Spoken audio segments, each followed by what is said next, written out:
Salut, c'est Anouk et bienvenue dans la chambre froide.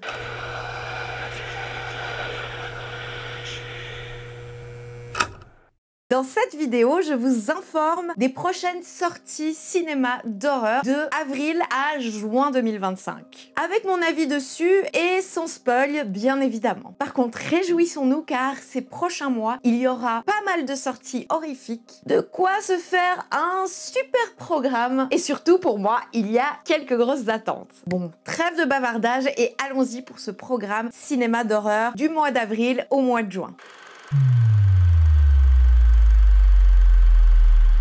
Et au mois d'avril, il sortira Wet Monday de Justina Mitnick et c'est un film qui nous vient de Pologne. Nous sommes ici avec Clara qui a vécu un événement terrible durant la fête traditionnelle de Pâques, le Wet Monday. Suite à ce traumatisme, elle commence à avoir une phobie de l'eau. Bon, ici à mon avis, on est plus dans le film de genre que le film d'horreur, mais j'ai vu qu'il a tourné dans pas mal de festivals fantastiques et surtout qu'il m'emballe de ouf. Du coup, j'avais très envie de vous en parler. Et franchement, je crois que c'est un de ceux dont je me réjouis le plus pour ces prochains mois. Les thématiques me parlent beaucoup, il a l'air tout à fait bien joué et il a l'air aussi tout à fait bien réalisé. Et vous connaissez mon amour pour les films qui viennent d'autre part que les États-Unis. Je trouve qu'il y a très souvent une dimension différente et une fraîcheur qui en découle. Il est donc réalisé par une femme et d'après ce que j'ai comme info, c'est son premier film. L'histoire de ce que j'en sais me parle de ouf. Du coup, vraiment tout pour me plaire. J'espère que je ne serai pas déçue.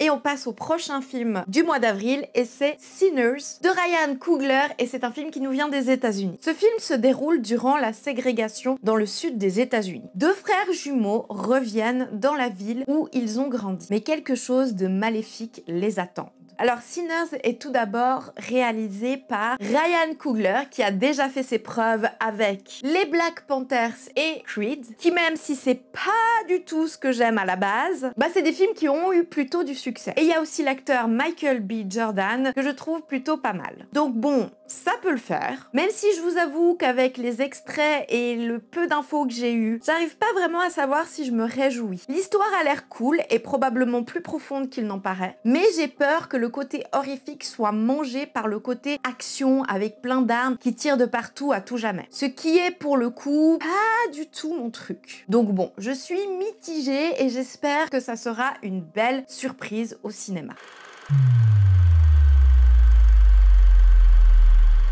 Et on reste au mois d'avril et il sort Until Dawn, La mort sans fin de David F. Sandberg et il nous vient des États-Unis. Dans ce film, nous sommes avec Clover qui a perdu sa sœur dans des circonstances bizarres. Un an après, il décide de retourner avec ses amis dans la vallée où elle a disparu. Quoi? Je comprends pas. Je m'explique. Pour toutes celles et ceux qui me suivent sur cette plateforme tous les lundis et les mercredis à 20 h. Vous savez très bien qu'on a vécu tous ensemble le jeu vidéo Until Dawn, qui était vraiment ultra cool. Mais du coup, de ce que j'ai vu comme bande-annonce et ce que j'ai eu comme information, j'ai l'impression que c'est pas du tout la même histoire. Donc, je ne comprends pas. C'est pas censé être une adaptation du jeu vidéo? Qui, pour le coup, j'aurais aimé voir ça. Mais là, je vois juste quelques éléments similaires, mais c'est tout. Du coup, je suis un peu déjà déçue d'avance. Et en vrai, je me réjouis pas forcément des masses. Si vous avez plus d'infos sur cette histoire, n'hésitez pas à me le dire en commentaire sans spoil. Et pour ce qui est du film réalisé par Sandberg, à qui l'on doit un de mes plus grands traumas, le court-métrage Lights Out, on verra. Mais en tout cas, je vous conseille très fort le jeu, très accessible et très cool. Et le dernier du mois d'avril, c'est Les Linceuls de David Cronenberg et c'est un film qui nous vient du Canada et de France. Ici, on est avec Kersh, qui malheureusement n'arrive pas vraiment à faire le deuil de sa femme. Et pour pallier à sa peine, il invente un système qui permet de communiquer avec nos défunts. Bon, alors je sais, évidemment, ici, on est plus dans un film de science-fiction / thriller, mais je devais quand même mentionner le nouveau film de David Cronenberg, que j'aime d'amour, mais pour être totalement franche, je vous avoue que je suis mitigée. L'histoire ne me parle pas trop, mais en même temps, j'adore ce réalisateur de génie. Je ne supporte plus l'acteur Vincent Cassel, qu'en déplaise à certains, mais en même temps, j'adore Diane Kruger. Du coup, j'avoue que c'est pas une attente de ouf pour moi. Je ne sais pas du tout quoi en penser pour le moment, mais j'ai quand même hâte de vous faire un retour dessus.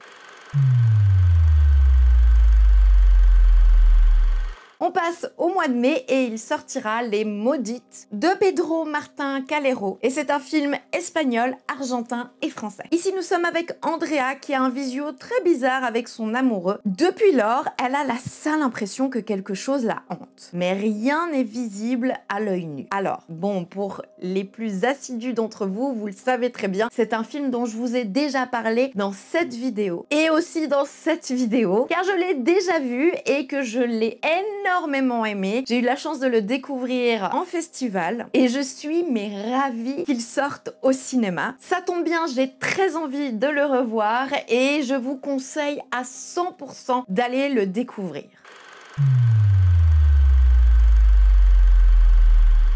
Et le prochain film qui sort au mois de mai, et c'est pas n'importe quel film, c'est Destination Finale Bloodlines, réalisé par Zach Lipovski et Adam B. Stein. Et bien sûr, c'est un film qui nous vient des États-Unis. Ici, on est avec une étudiante qui fait un cauchemar récurrent où sa famille disparaît. Elle part à la recherche de la seule personne qui pourrait l'aider. Oui!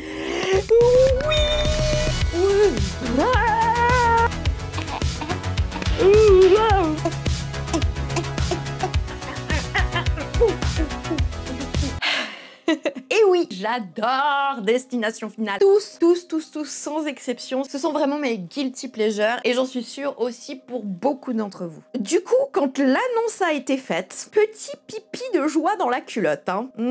Franchement, je suis super refaite et mis à part l'affiche qui est immonde, on peut pas le dire le contraire, bah ça sent très bon. Dans le sens que j'ai l'impression que ça reste dans la même vibes que les autres. Avec des morts qui s'enchaînent de manière trop cool et rocambolesque. Ouais, j'ai dit ce mot, et pas très bien d'ailleurs. Je m'en fous si l'histoire est nulle ou que les acteurs ou les actrices jouent pas très bien. Je veux plein de scènes de mort originales qui me resteront en tête quand je serai dans la même situation. Parce que c'est exactement ce qui s'est passé pour les anciens Destinations Finales. Mais oui, vous savez très bien desquels je parle, j'en suis sûre. Celles où on est derrière le camion avec les bûches par exemple, ou encore le solarium, ou encore celui de l'attraction, bref, toutes ces morts, absolument toutes, vous vous en souvenez, je m'en souviens, et c'est ça qu'on veut pour le prochain. Si c'est pas le cas, la déception sera énorme, et l'ado qui sommeille en moi pleurera très fort. J'ai peut-être un petit peu trop d'attente. Bref, on verra bien.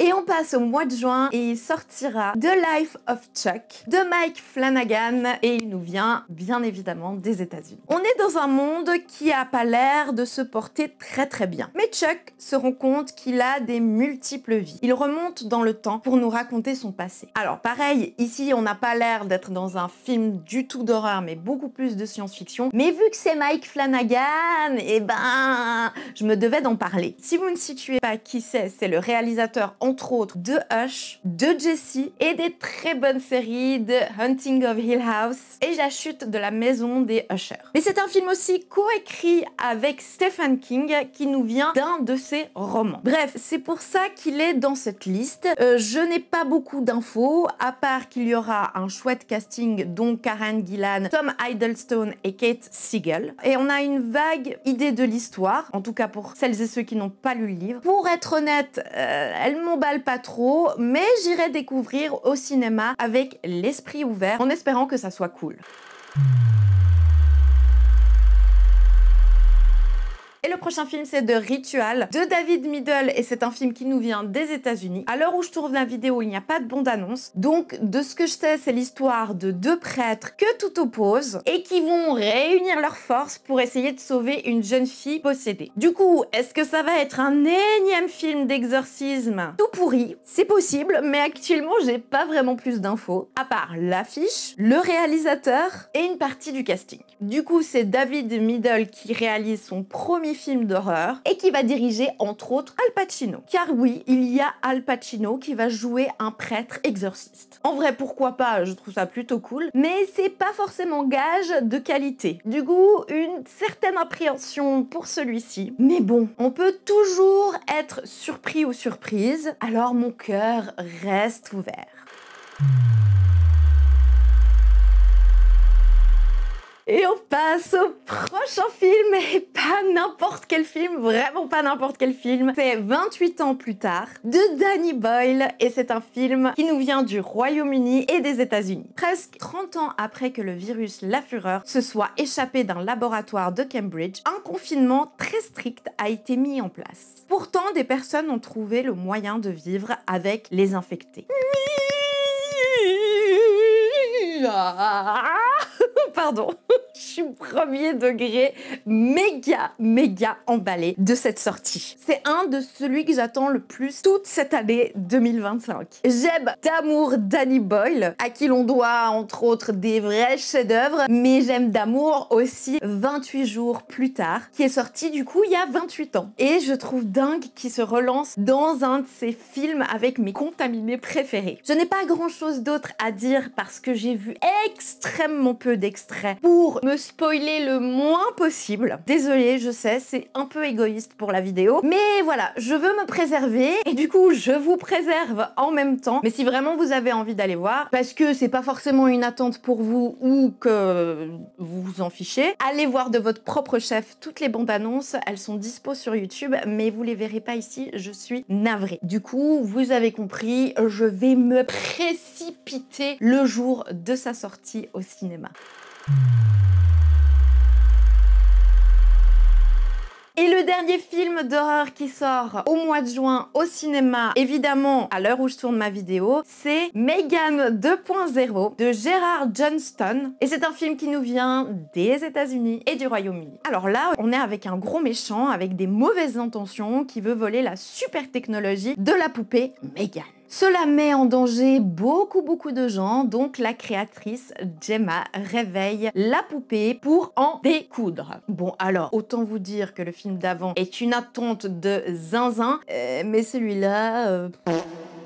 Alors, pas que j'ai détesté le premier, mais il était loin d'être non plus transcendant, et il y a eu 2-3 trucs plutôt cool. Mais de là à en faire un 2, surtout après cet affreux teaser, seules images que j'ai à l'heure actuelle où je tourne cette vidéo. Donc bon, d'après ce que j'ai compris, on retrouve Super Megan, mais aussi sa mamou, Gemma, et sa meilleure amie, Cady. Donc cette poupée super intelligente devient notre sauveuse. Je me réjouis. Non mais en vrai j'ai pas de mots, j'irai le voir. Je vais me sacrifier pour vous. Peut-être qu'il y aura 2-3 éléments cool. Vous pensez?